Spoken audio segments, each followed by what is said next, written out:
Anyway, guys, so, wow, thank you so much. So this is the kind of presentation time. So presentations normally mean we've got a few slides. Oops, can I have the little... There we go. Almost a technical malfunction there.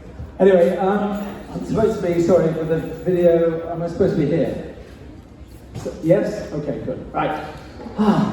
So, we have my introduction, and then we have about 30 minutes of presentations.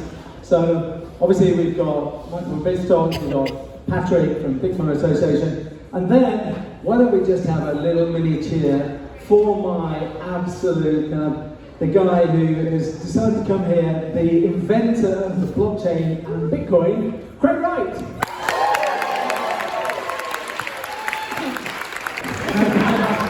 Anyway, guys, so, wow, thank you so much. Now, to be fair, that is not bad audience participation, right? So what I want to do is, in my introduction, I want to give you a frame of reference as to why I got into this whole kind of crazy world of blockchain, Bitcoin, crypto, right? It isn't crypto, but at the end of 70 minutes, you will understand what we're talking about. So we have a Q&A. Just to repeat again, the Q&A is fast fire. Richard's going to be the moderator. He's only going to choose one person, and they have 1 minute in which to answer. So I'm hoping we're going to get through 20 questions in 25 minutes, right? After that, party time, and we're here until 11 o'clock. Unless you have the VIP ticket to the after party. So depends on how well behaved you are, which is, we did the overspill there. Anyway, so I guess I started this whole kind of process from the fact that this is my 8th startup. Now, one thing for sure is when you've gone through that kind of process, it is a hideous world of pain. A lot of like these young guys, they think, oh yeah, I want to be a kind of, internet kind of sensation, but actually it's just a slog. So absolute pain is a slog. So my first company, it worked, hurrah. All right, so my very first company, I sold for a brand new Golf GTI. No, but actually, really, I mean, that means a bit random. Clearly, it was a tax dodge for the ID Data Group. But can you imagine? I put £49,000 of my own hard-earned fucking savings into that. I worked like a dog for 2 years, 7 days a week, 15 hours a day, and that's all I got. So this is the point of the dojo, right?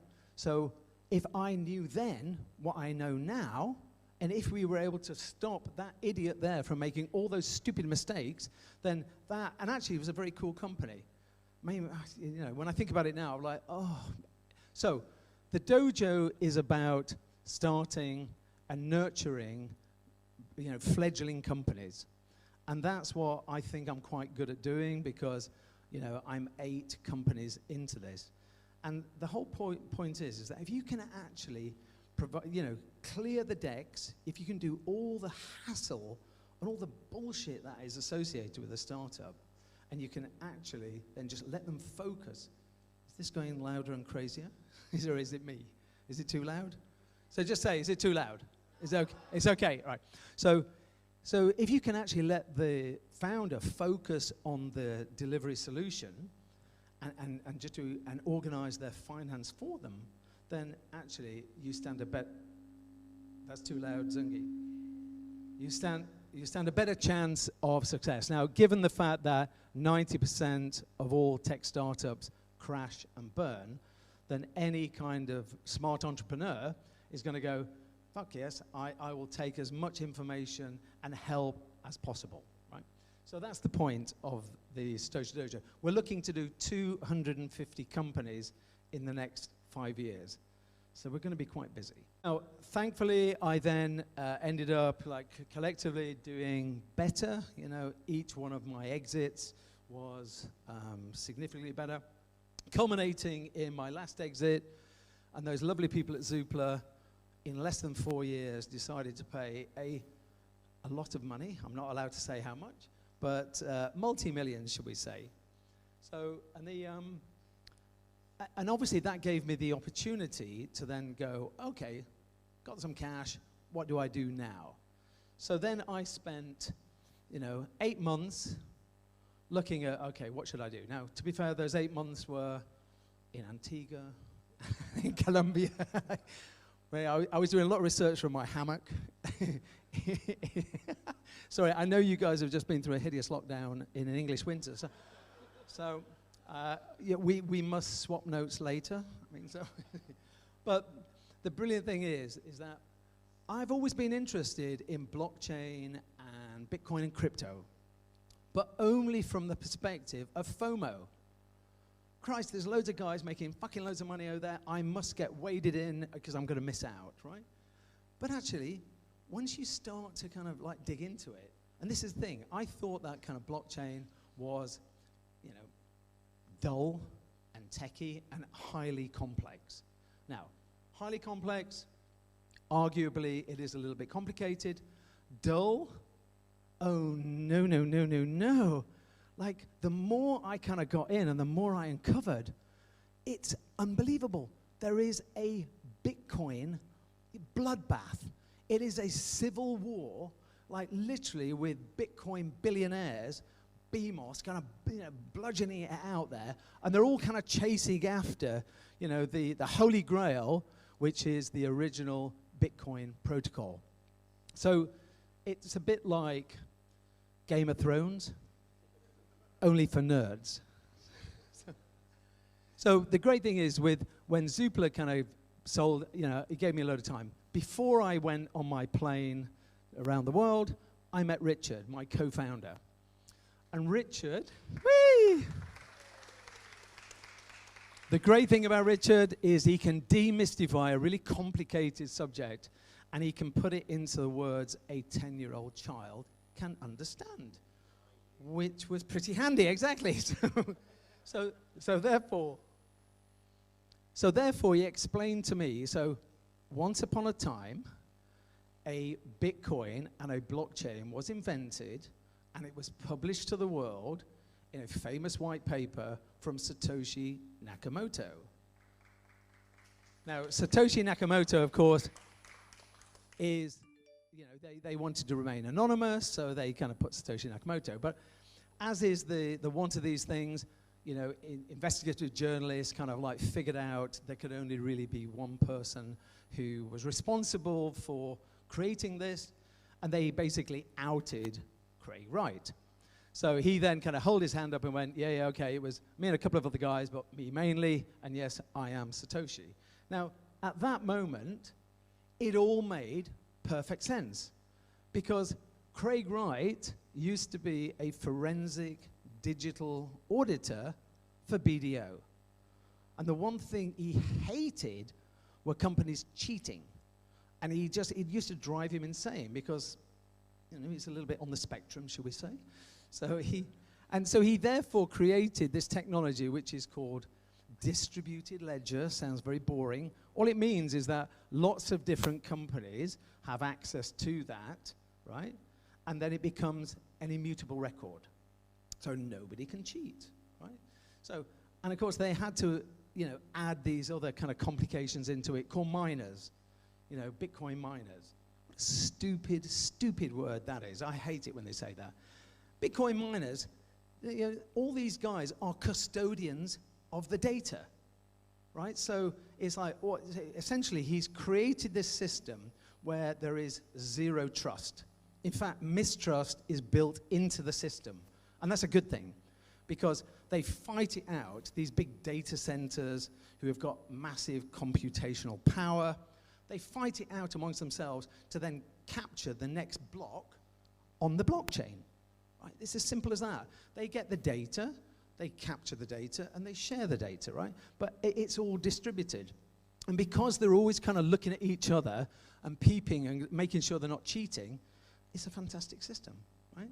So now, once he did that, you're like, well, that's amazing. So I like to boil things down, right? So what I want to say is blockchain is the engine, and bitcoins are essentially the oil that makes that engine work magnificently, right? And I'll come on to explain. But then what he realized was that, okay, well, I'll tick the box, I've done that for BDO, what a fantastic thing. But why can't we then extend this technology to kind of actually plug all the failings of the current internet? And that's what happened. So we all know the internet, right? Of course, it's an amazing information retrieval lookup system. Brilliant, okay? However, it's based on 1973 technology. I mean, literally 50 years ago. Can you imagine 50 years ago what was happening, right? They didn't know what we wanted nowadays.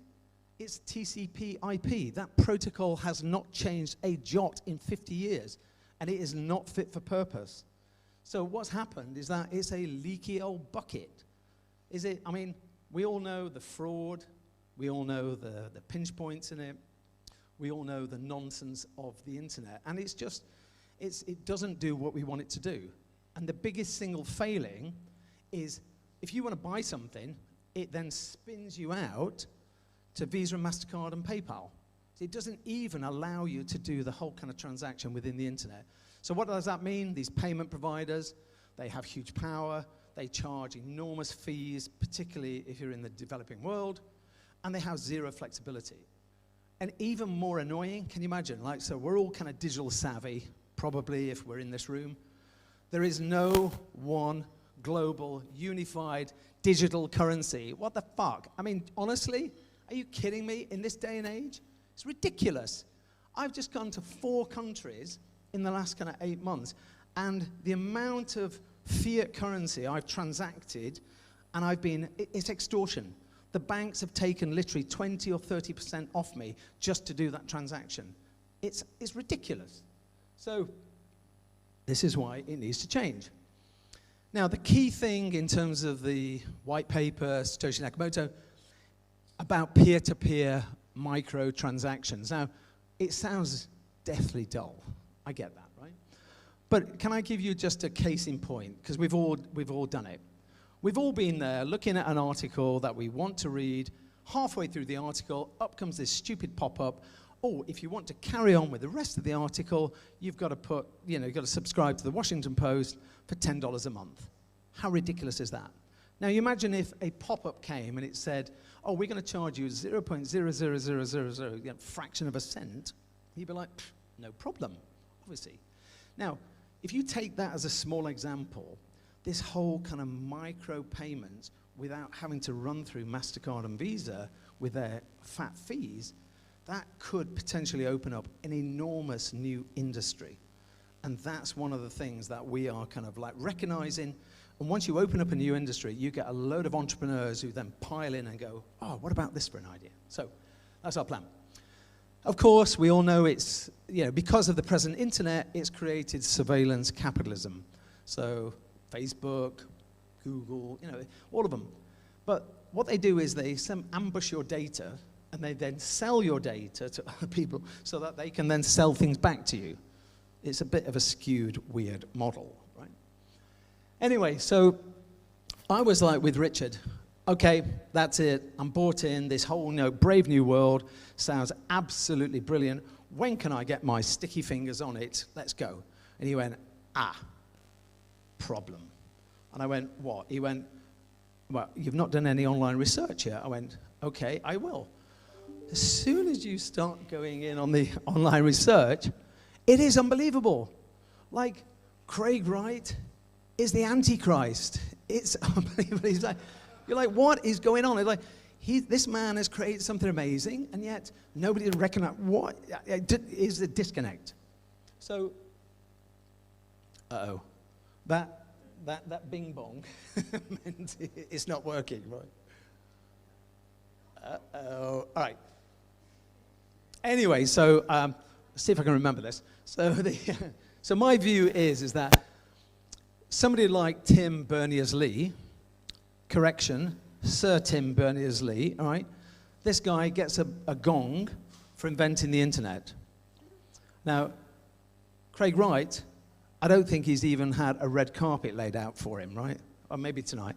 So, frankly, he would probably settle for a pat on the back. And yet, everywhere he goes, all he seems to get is a size 10 boot up his jacksie. And I couldn't believe it. I just kind of looked into this. None of it made sense. So I did more research. So, and the first thing I discovered was that Craig Wright is irretrievably Australian. So, and if anyone's ever been to Australia, my family live there, I've lived there, I've been 30 times, just come back from there. They are fairly punchy, they are very direct. So, well, and particularly he's from Queensland, so Queensland equals Yorkshire, right? Very blunt, and therefore as a consequence, they make enemies, right? But that didn't really explain everything. But then I realized, I think he's a bit like Elon Musk. You know, he's got Asperger's, he's very idiosyncratic, he is also very irascible, like there is nothing better Elon Musk or Craig Wright likes better than having a Barney with the nearest journalist, which is not a good idea, actually. But the thing is, they are undoubted geniuses. We both accept that, right? But Craig Wright is an even weirder genius because he's actually a polymath. So he's got over 30 degrees. He's got at least 7 master's degrees. He's got 2 PhDs. But the way he learns is through, he listens to lots of tutorials audibly. So, but at 2.5 times the speed of a normal person. So he has chipmunks fucking squeaking in his ears. Beep, beep, beep, beep, beep. Like, that's how he learns, right? So, not normal, right? But that again, that didn't answer the question. Yes, is Australian, he's got controversial, he likes to have an argument, is Asperger's. But I was like, that still didn't make sense. So I dug deeper. And the beautiful thing about having a lot of time on your hands, which is what I did, I looked at 150 hours of Craig Wright, either interviews with Craig Wright or on panel discussions or people talking about him. Let me tell you, when you're overseas, you don't need Netflix. When you've got the Craig Wright channel, because it's very entertaining. Because on a panel discussion, he literally beats up everybody else verbally because they challenge him, and he's the only guy who actually has the answers. Why? Because he invented it. So, I have a tickly throat.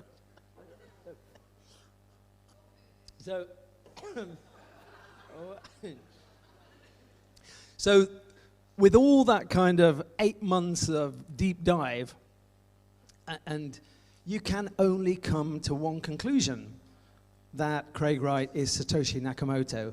And I'll explain why that's super important, particularly for us in the dojo. Okay, so why are people not embracing this invention? Okay, I think I figured it out, right? Essentially, there are forces ranged against Craig Wright's invention. And, you know, it's kind of logical, really. But the first thing is, by the way, if you want beers, feel free to kind of, the girls will supply you with beers and etc. So, anyway.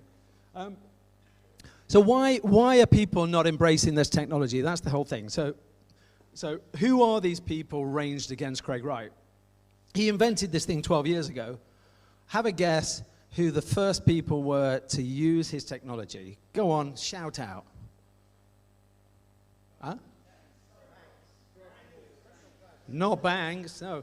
Criminals, right? Criminals. Now, I lump criminals into the normal criminals, but also into the cyber criminals, right? They took it, and they were like, this is fantastic. It's crypto.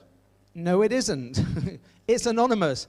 It absolutely isn't, right? The whole thing about what Craig Wright's invented is it's got a massive track and trace. So the weird, unbelievable thing is that for years, he was Dr. Evil. He was the guy who was the mastermind behind this kind of like, you know, the Silk Road. But the authorities knew that it was track and traceable, right?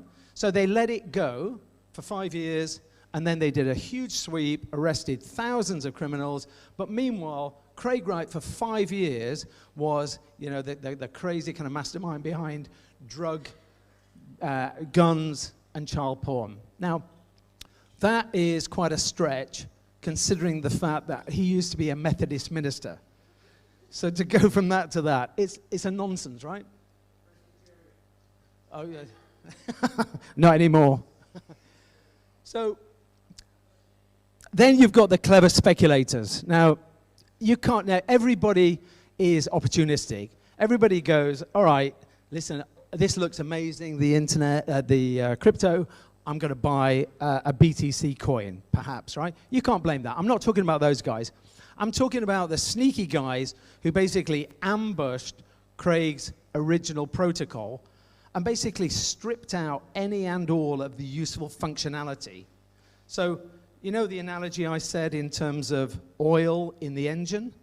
Well, BTC is sand in the engine, because all they want to do is they want to hoard it as digital gold. They don't want to use it for anything. They don't want to do anything with it. So they don't want to do anything with it, which is a nonsense, right? Now, let's be honest.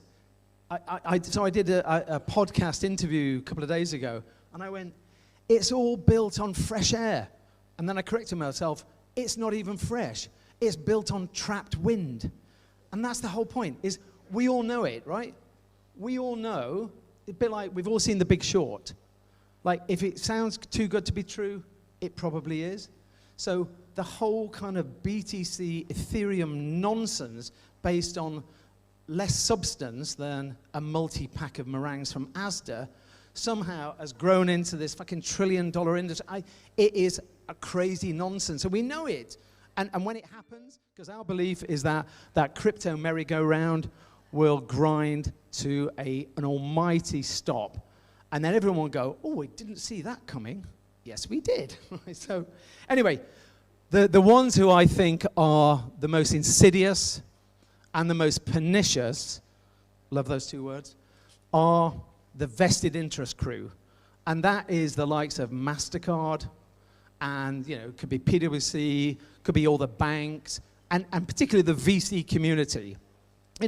They have vested interest. They've put either billions of dollars into the status quo.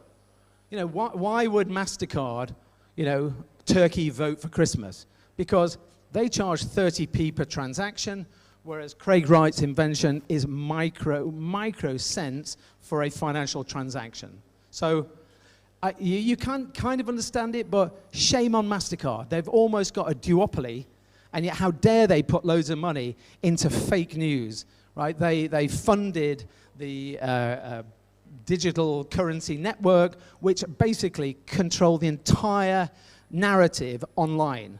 How dare MasterCard use that example, and then just to try to kill something which is going to destroy their business? Shouldn't be allowed.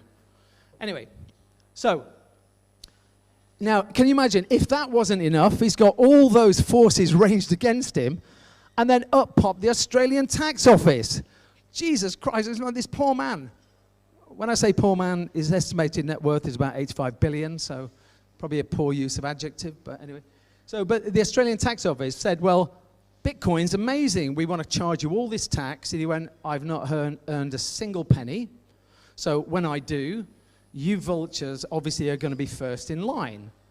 They didn't like that. They took him to court, 2-year legal battle, which he won. But the quirk of Australian taxation law is that even if they spuriously try to chase after you and you win in court, you cannot claim your costs. So his legal costs were 2 million quid. Therefore, he had to put one of his companies into liquidation. None of the creditors, he paid all of his creditors. Yeah, guys. Woo! Anyway, so none of the creditors got shafted. They all got paid. And yet, of course, the narrative online was that, oh my God, he's a fraud, he's a bankrupt, etc. So this is what has been dominating the narrative. And it's just, this is what I've discovered in the last 8 months. The more you dig, the more bizarre the whole thing becomes, and actually the greater opportunity in my mind was like, shit, nobody knows about this. It's amazing. Okay, this is a perfect opportunity to pilot, right? So, okay, the future. So, thank God he's quite tenacious. He's odd, but he's very strong. So, like a phoenix from the ashes, he's created a new company called N-Chain. N-Chain has 250 employees, half of which are the best engineers on the planet. The other half are IP lawyers, which is quite handy. So he's actually built the most scalable, most robust, most cost-efficient, and most eco-friendly blockchain on the planet. And he can reference it. He can compare, I mean, Ethereum are not even in the top 10. It's just a joke, right? So he can actually say, in terms of a public blockchain, this is how it should be. Look at the internet. There were 6 internets. There's only one. Look at the blockchain. There's a ton of blockchains. There will only be one. And my view is that there will only be one, and it will be the BSV blockchain. The great news is that this big fight, he's reclaimed the BSV protocol. So BSV is Bitcoin Satoshi vision. So basically, it goes right back 12 years ago to the white paper, and therefore. Now, the great thing is, he told me earlier, it's not 2,500 patents. He's got 3,000 patents. And that's quite important. So here we are 12 years later. And thank God I didn't have to go through that world of pain. I've just parachuted in the last 8 months, right? But I believe we're now at the inflection point where all that stuff has happened. It's amazing. Now, you have to also question that someone whose net worth is 85 billion, and he ends up calling this brilliant new invention the metanet. So you know, so I wonder why it's not really taken off. So there is a brand genius. Where are you tonight? I met. Put your hand up. Anyway, Craig, you need to meet a brand expert. Sorry, I'm overrunning. Oh, shit. Okay, I'm talking too much. Right. Okay. Things are going to change in the next 2 years, and here's the reason. Number one, legal battle, right? So he has a number of kind of legal cases pending, all about who owns the original Bitcoin protocol, who is Satoshi Nakamoto. He's already won his first lawsuit a few weeks ago. He's got a few more pending, right? So my view is that he's going to wipe the floor. Once he does, he then gets massive credibility from corporates, and also is able to then stop the nonsense, in terms of the online negativity, but also from the crypto world in terms of what they do. Number 2, patents. Now, patents, we all know, are very difficult to enforce, but one thing's for sure is corporates actually look at it and they go, well, why would I spend 4 million quid on building my own blockchain if at the end of the day I'm going to have to pay loads of license fees to N-Chain? So it makes them stop and think. And therefore, hopefully, they're going to then evaluate the BSV blockchain and go, well, now, do I say I really resent paying all those license fees to Microsoft and I'm going to invent my own Outlook? They don't do that. Obviously, you know, would you then like reinvent JavaScript? No, you'd be like, okay, I'm going to use the technology that is best fit for market, right? And then the third thing is banks. We all know banks, super greedy, but they're not stupid. So banks, some of them have been around for 300 or 400 years. Now, the interesting thing is, of course, they make loads of money out of all those exchanges. Why would they ever want to have this global currency?